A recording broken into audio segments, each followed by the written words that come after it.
TC Rádio, a rádio oficial de quem investe. Vamos conversar com o Bruno Mazzoni, calibrar os pontos de Indifute e Dolfute. Ô, Brunão, nunca foi tão importante te ouvir, hein? O dia tá embaralhado, tá nebuloso, com um viés vendedor muito mais forte do que um viés comprador. Ruim o quadro para quem tá comprado. Bem-vindo ao Expresso.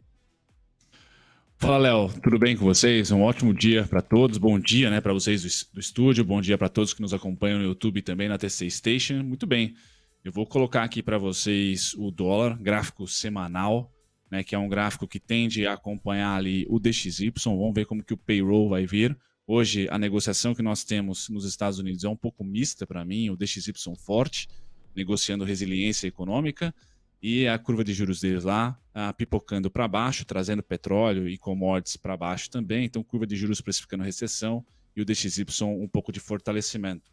A minha tese para esse ano sempre foi que quando o investidor quisesse procurar por proteção, ele iria para o ouro. Me parece que a proteção hoje, apesar da recessão estar sendo precificada na curva de juros, é em dólar. Então, um dia bastante difícil. Olhando para o nosso dólar, rolagem, pessoal, com aquela correlação do gráfico de ontem com o DXY, mini dólar nosso, DXY gringo, né? Nosso dólar tem chão para subir tranquilamente. Até os 5,23, os 5,26, 5,28, o dólar tem chão. Toda aquela alta que o DXY fez durante o mês de maio, tá certo? O DXY está mais ou menos nessa altura aqui. O nosso dolinha ficou pelo marco fiscal, pelo CDI talvez, pelo dinheiro do agronegócio que vem sazonalmente no final do primeiro trimestre. Então a gente tem que ter calma agora. Eu chegava a conversar com o pessoal da mentoria do Gui, que olha, talvez a gente tenha um contrato de junho, apesar de um CDIzão ainda, tá? A gente tem um contrato de junho que o dolinha fique forte, tá? Olhando para o gráfico semanal, então a gente tem esse caminho. O que vai ajudar o dólar a ficar forte? A atividade econômica americana resiliente. Isso vai ser bastante ruim, tá? Olhando para o intraday, para a abertura de hoje, rolagem de contrato, pessoal, então o único ponto que eu acho interessante aí de alvo é 5,124, tá? Comentava também com o pessoal da mentoria do Gui que esse contrato, se for comprador, a gente tem que olhar para quem vendeu quanto? Quanto que o dólar está caindo? 1,40%, 1,50%, que está representando algo em torno de 70 a 75 pontos. Então agora a gente inverte o mindset, né? O jeito de pensar é difícil isso, mas pode ser um contrato que a narrativa aqui de inflação para baixo faz ele subir. Tá? A narrativa de marco fiscal já acabou, agora não tem, talvez aí entre a reforma tributária, mas ainda está muito incipiente, né, para fazer o dólar cair, por exemplo, por causa de notícias de reforma tributária. E na gringa, os Estados Unidos não esfria. Tá? Então é importante olhar para esse tipo de mindset. Eu não tenho nenhum suporte, Léo, com essa abertura, a não ser o 50,87. Vira bipolar, foi a resistência, agora ele é suporte nessa abertura de hoje. Rompeu o 50,87 para essa semana. Hoje é um dia para comer pipoca, não operar, né? 50,24 aqui é o principal. Ao fechamento dessa semana, eu vou construir alguns suportes nesse gap de rolagem de contrato. Indo para o índice gráfico semanal também para vocês, fechamento de mês, né? Então a gente chegou aqui nos pontos mensais do 112,500, 111,250, não batemos no 114,355. Agora a região em azul é a região de suporte. Então a gente pode ter junho, pessoal, tranquilamente, dólar subindo e bolsa subindo, tá? Não tem problema, só o dólar que está um pouco mais raivoso aí nesse finalzinho de contrato. O índice na região azul, 108.000 ao 106.360, região de suporte, tá? Nesse momento, com a abertura de hoje, já trazendo para o intraday, o índice abriu no 108.955, ponto nosso, depois 108.675, mais a região azul do gráfico mensal começa no 108, bola, tá? Então aqui vai estar o grande desconto para a rolagem de contrato também do índice. Esses são os pontinhos de suporte para hoje. Resistência, pessoal, somente no 110,400, 110,665. Léo. Esse é Bruno Mazzoni, calibrando os pontos aqui. Gui, já complemento, Brunão. A gente está vendo a moeda americana agora 0,30% mais cara a R$ 5,093. Mas olha a volatilidade. A máxima intradiária foi 5,114, agora estamos em 5,093 e a mínima foi 5,086. É uma volatilidade enorme que tem como variável caldo internacional. O dólar está ganhando terreno em relação a todas as moedas desenvolvidas, pares e fortes. Não é diferente em relação às emergentes. Tem também as questões brasileiras internas com a ida e vinda da política, embora me pareça uma variável bem pequena perto da anterior. Mas tem também o vencimento do contrato. Você cantou essa bola aqui no nosso panorama. Quero te ouvir sobre o dólar primeiro. Na verdade, nada ajuda. Acho que esse é o primeiro contexto, nada ajuda. O que vai ajudar muito forte é se nesses próximos segundos/minutos, a qual eu fico aqui na resenha, venha romper esse 5087. Para quem não entende, o conceito do ponto bipolar ficou aí para cima, vai buscar o 524. Então ainda tem uma perspectiva altista mais significativa. Rompeu o 5087, manteve abaixo, a gente pode minimamente estancar uma movimentação mais altista, além de um DXY aqui na nossa moeda. Mas nada ajuda, é aquilo que nós havíamos comentado, né? O cenário da commodity também está adverso. Então as commodities para baixo vão jogar um dólar aí um pouco mais eufórico e essa zeragem do contrato vai fazer com que ele ganhe força. Então 5087 de ouro, para ver se ele consegue ser rompido e minimamente traga alguns vendedores para romper essa mínima, salvar muita gente que fez a venda na data de ontem. Tem um gap significativo para fechar, mas o cenário, quando a gente olha para o macro, nada ajuda. Então, de olho no 5087, mais uma vez, ele pode trazer minimamente alguma alegria para os vendidos, mas o cenário base, com essas commodities para baixo, é um dólar mais para forte e ficando acima de 5087. Deixa eu aproveitar a experiência que vocês dois, Guilherme Cunha e Bruno Mazzoni, têm sobre Porto Seguro para pagar o próximo urgente do painel Mover Pro. É um destaque corporativo que diz respeito à empresa. A informação é essa aqui. Paulo Kaknoff vai suceder Roberto Santos como CEO em 2024. Atenção para quem se liga nos papéis PSSA3. O Diego Kerber fala da cotação desse papel, o fechamento de ontem. O Bruno traz a análise gráfica e a gente começa ouvindo o Guilherme Cunha logo na sequência da cotação que o Diego lembra como foram as negociações ontem. Pois não, Diego? Pois é, fechou em alta de 0,42% os papéis PSSA3 a R$ 23,90. Já temos o gráfico na tela e o comentário ou complemento é do Guilherme Cunha. Sensacional, e tende a fazer preço não pelo lado muito negativo da coisa, não. Deve puxar. Porque a Porto ela vem fazendo, desde o seu rebranding, Léo, ele saiu de Porto Seguro para Porto, né, e começou a mudar a estratégia a respeito de comercialização dos produtos, sair um pouco mais daquele movimento apenas do auto, né, e residência. Então foi para TVM, tem distribuição de fundo de investimento, teve várias movimentações agora de fonte de receita.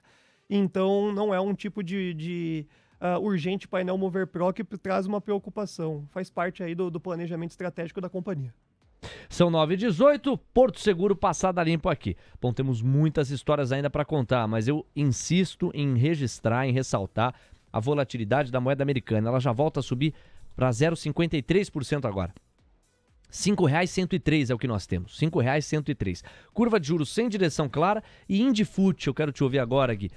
Você não truca? Só 0,29% de queda? É realmente esperar o à vista pra gente ver pra onde a coisa vai? Caiu demais também ontem.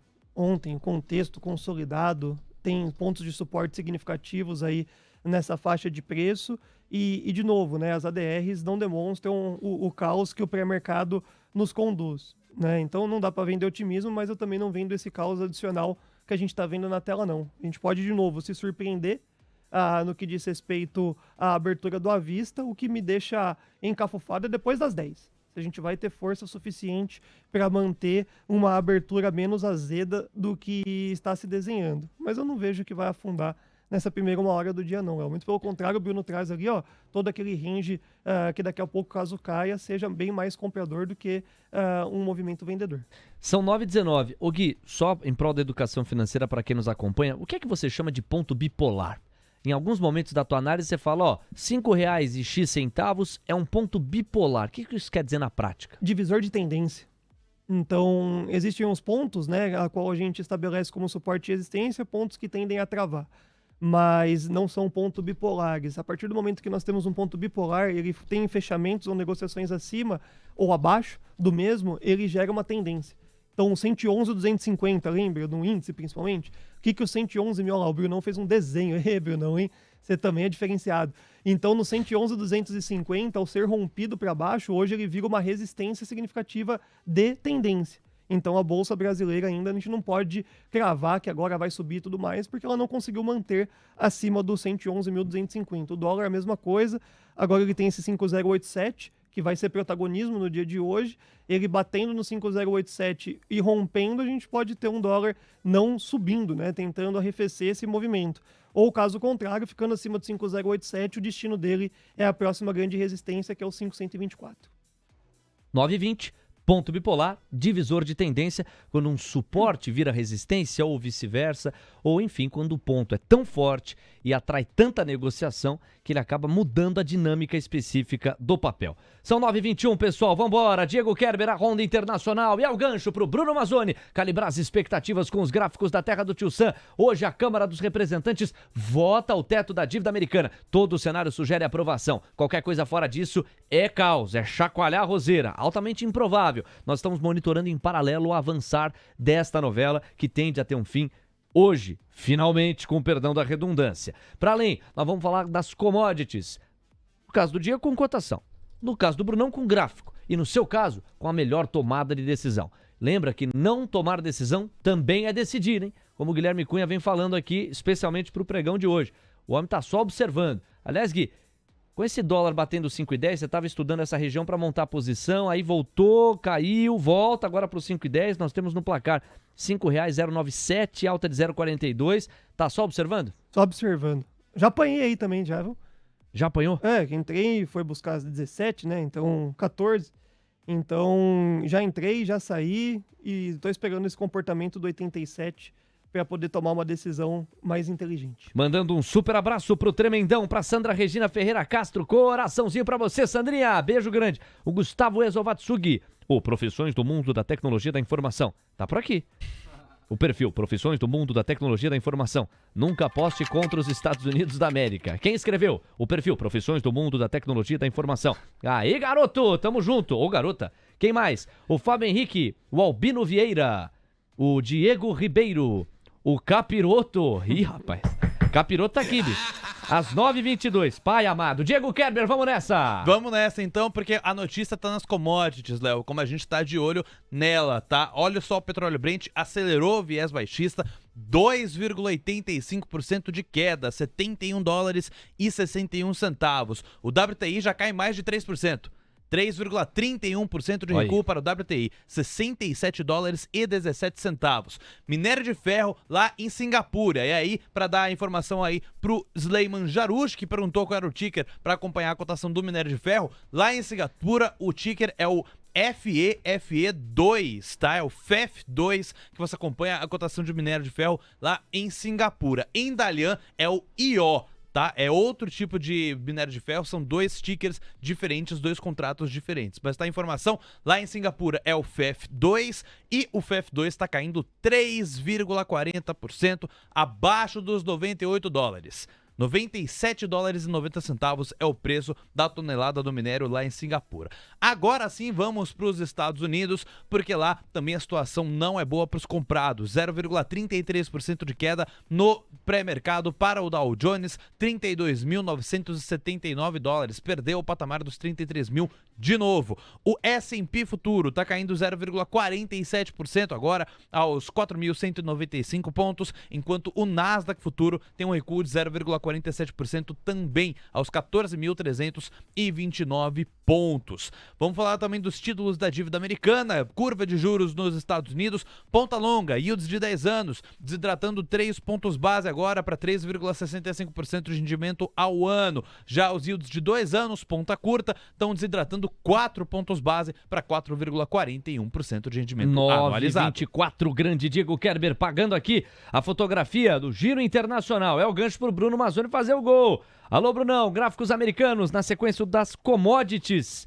Especialmente pro Bruno Valadão nos embalos da B3, pro San Brazzo, pro Alberto Carvalho, pro Free Wolf e também pro investidor mais malandro da Bolsa Brasileira. É o Michael Trader, que tá por aqui. Tá dizendo, tô de olho nas movimentações do mercado. Vai, Brunão! No paredão do Brunão, olha lá. Vamos lá, Léo. Então vou pegar um gancho aqui na pergunta sobre o ponto bipolar e vou desenhar aqui o que o DXY tá fazendo agora de bipolaridade e por que eu tô chateado com o movimento que o nosso dólar, por exemplo, pode fazer se seguir o DXY, por exemplo. Vamos lá. Então o DXY tem este movimento aqui, para quem acompanha pontos bipolares, vou deixar aqui em vermelho uma resistência, tá?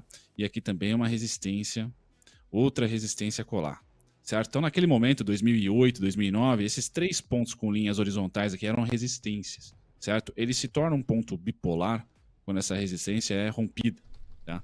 Quando passamos da resistência dos pontos horizontais, aqui a gente rompe para cima, o reteste de cima para baixo, que era resistência, fazendo os preços caírem aqui em 2008, 7, 11, de repente em 2013, 14, 15 fez subir, tá? E se a gente traçar essa linha aqui para frente, bacana. Qual que é o momento atual e é o gelo para quem está vendido no dólar nosso aqui, por exemplo?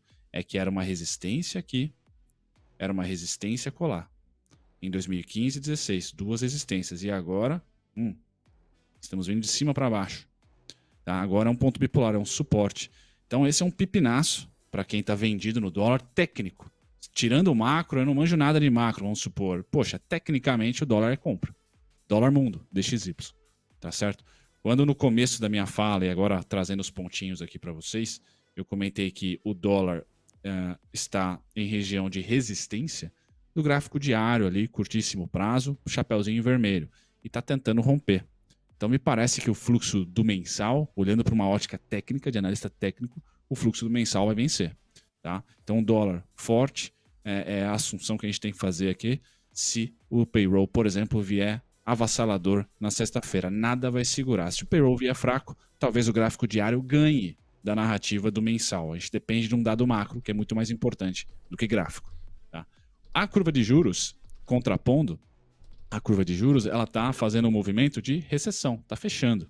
Então, o americano adora estatística, já rolaram estatísticas sobre o feriado do Memorial Day, dizendo que, olha, menos consumo de gasolina, menos consumo nas lojas, foi um feriado murcho, tá? Que é o feriado que inaugura o verão americano. E já tem dados ali do comércio, dizendo que não foi tão aquecido assim como vocês estavam esperando. Isso trouxe petróleo para baixo e a curva de juros precifica a recessão. O dólar precifica medo, de repente, ali, que eu achava que esse medo seria precificado no ouro. A fuga para o seguro seria no ouro. Então, vou olhar muito com carinho ali, ouro-dólar, nesse mês de junho aqui. Vamos esperar o payroll. O payroll pode movimentar esse cara para cima se vier forte ou avassalador para baixo se vier fraco. Tá? Então, curva de juros para baixo, pessoal, S&P para baixo. Tá? Por quê? Precifica recessão. Tá? Então, aqui a gente pode estar falando o gráfico do S&P agora no topo do ano. Tá? Pode ser a máxima do ano aqui, o S&P. Se começarmos a ter dados econômicos fracos, pessoal, a gente não vai ter quem segure o S&P nesse momento, pelo menos minha opinião. Então, muito cuidado com a Bolsa Americana, cuidado também com a curva de juros por lá, de acordo com o payroll. Dados fortes nesse segundo trimestre, S&P para cima, curva de juros para cima. Dados fracos, vai tudo para baixo. Vamos ver o dólar, como ele se movimenta, se ele funciona como seguro, né? Como ouro, como eu achei que o ouro ia performar ainda nesse ano aqui. Performou até esse momento como seguro. Vamos ver se ele continua, sobe ouro, sobe dólar, por exemplo, numa primeira vez na história. Tá? O petróleo, Brunão, errou. Então, não temos como dizer aqui que o petróleo está com carinha de alta, muito pelo contrário. Está no ponto, no mesmo preço onde a OPEP cortou produção. Então, aqui é recessão na veia que está sendo precificada. Sazonalmente, repito, são meses compradores por causa do verão americano, verão no ocidente, principalmente na parte nortista, tá, dos países. Agora, rompeu 71, pessoal, vamos para 64. É uma baita de uma queda para o petróleo. Ótimo para a economia real, ótimo para os bancos centrais, deflação na veia, tá, sem dúvida nenhuma, ótimo para os bancos centrais. Agora, para a bolsa, principalmente bolsa de emergentes, é um banho de água fria que a gente está levando. Ótimo na economia real, péssimo para o Ibovespa. O minério de ferro, termino com ele, lateral. Então estabilizou a queda, esse estamos acertando, está tranquilo por hora. Então tende a estabilizar entre os 104, 103,95, 97, os 88,15. Então o minério de ferro cada vez menos vai fazer preço na Vale. O que vai fazer preço na Vale, por exemplo, é esse trade anti-emergente, anti-crescimento e pró-recessão. Então esse é o comentário meio assombrio aqui para os emergentes em junho por hora. 9h30. Pontualmente, Bruno Mazzoni encerrando a primeira meia hora do mercado de futuros com todos os pontos gráficos de commodities, gráficos da terra do Tio Sam e também as questões internas aqui com o Indifute e do Allfoot. Brunão, obrigado, irmão. Até a faixa das 10. Até daqui a pouco, Léo. TC Rádio, a rádio oficial de quem investe.